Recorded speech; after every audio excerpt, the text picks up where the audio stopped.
Our hearts are kind of heavy this weekend. Our good friend Todd Rumpke lost his battle with cancer this week, and so our hearts are really full of sorrow and in remembrance. And we want to remember the good things about Todd, and that's why you see these blue shirts out and about around the pit area. We're wearing our tribute shirts to Todd Rumpke, and we love you, man, and save us a spot up in heaven.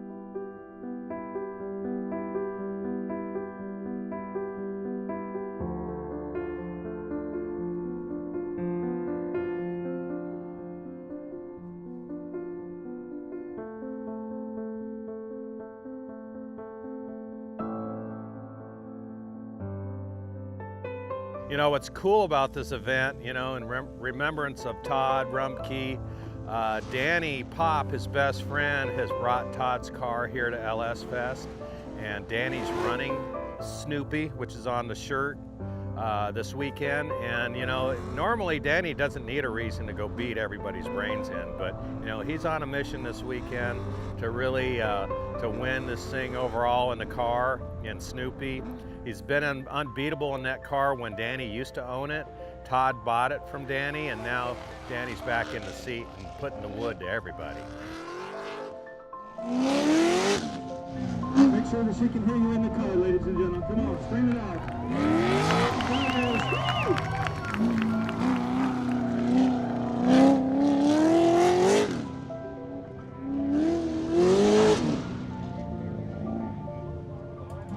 Folks, for those of you that knew Todd, you know how much this would mean to him, and for those of you that don't, look around you. This is our community. This is our family. We really do love one another. This is what we do. It's about the cars and it's about the competition that nobody needs. It's about the people.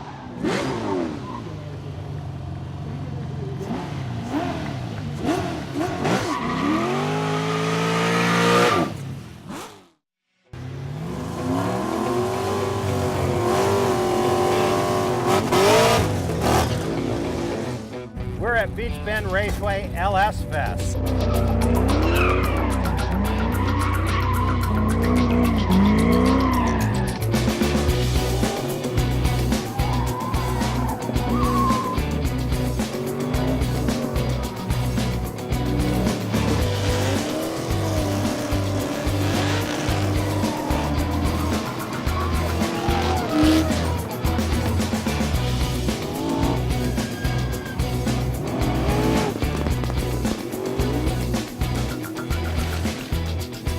Yeah, LS Fest is a gathering of people who really love Chevrolet, and especially Chevrolet LS engines.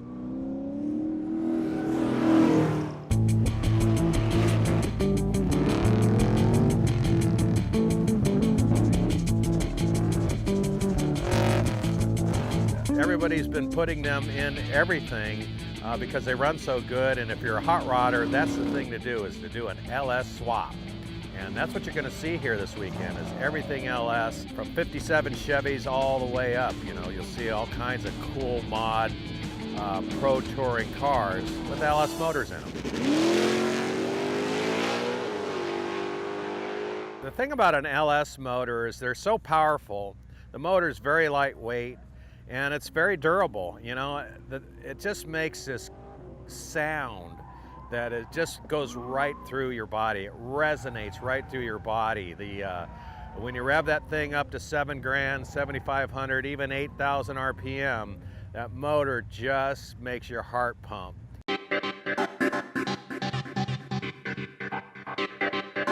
When we wanted to run LS Fest, we didn't really want to come to win the event overall. We've got 25 cars in our Camaro collection, and we don't really get a chance to drive them enough, especially on an autocross or something like that. So we decided to leave the race cars at home and bring something special here. There's something that somebody hasn't seen for a while, and we brought Envious. Randy Johnson from D&Z Customs built this car.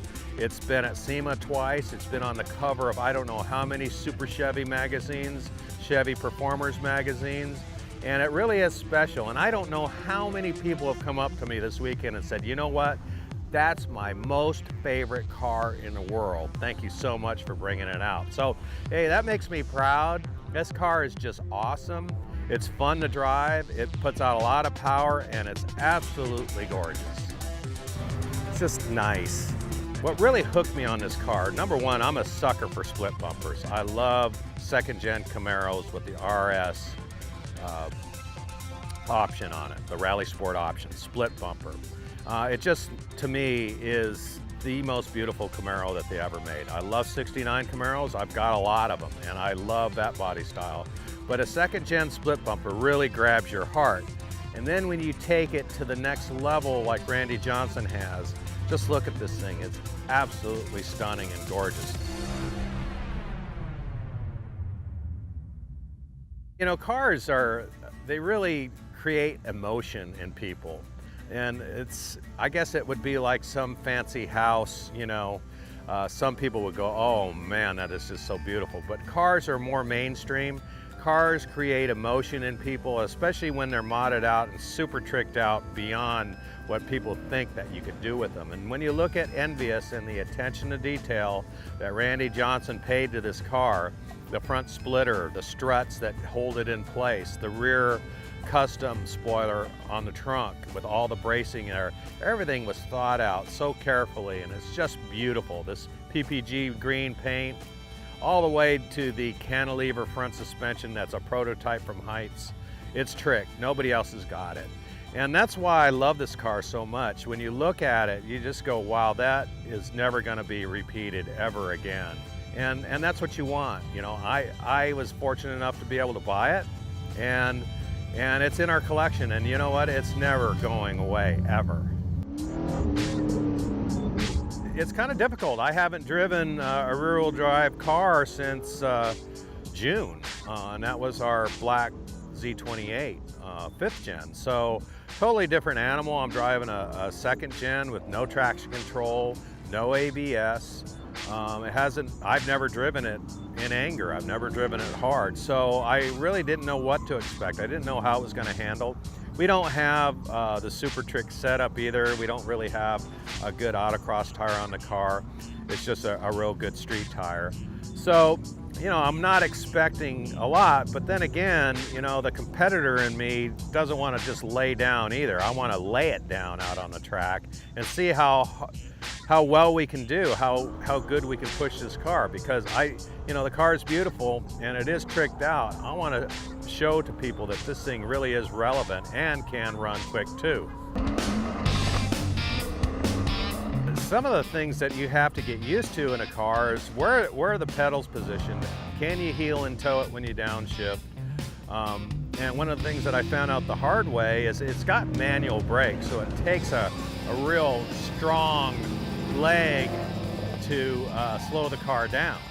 And so you get on the brake pedal pretty hard and you start picking up the throttle at the same time, so it kind of defeats the purpose. You're hitting the throttle and it's wanting to move the car forward, but at the same time you're hitting the brake and you're trying to slow it down. So you have to really get your foot positioned properly on the pedals so you're not overshooting your brake marks and that type of thing. So it's those little things that you have to get used to in the car, and it took me a couple runs to really come to grips with everything. But once I settled in and got used to how it handled, and it is loose, it is sideways, it's like driving a drift car out there. Once I got used to that, driving it with the throttle, it became really fun. You know, it's got a lot of power, and so you start steering it with the throttle, and it was a whole lot of fun. I don't know how fast it was, but at least it was spectacular.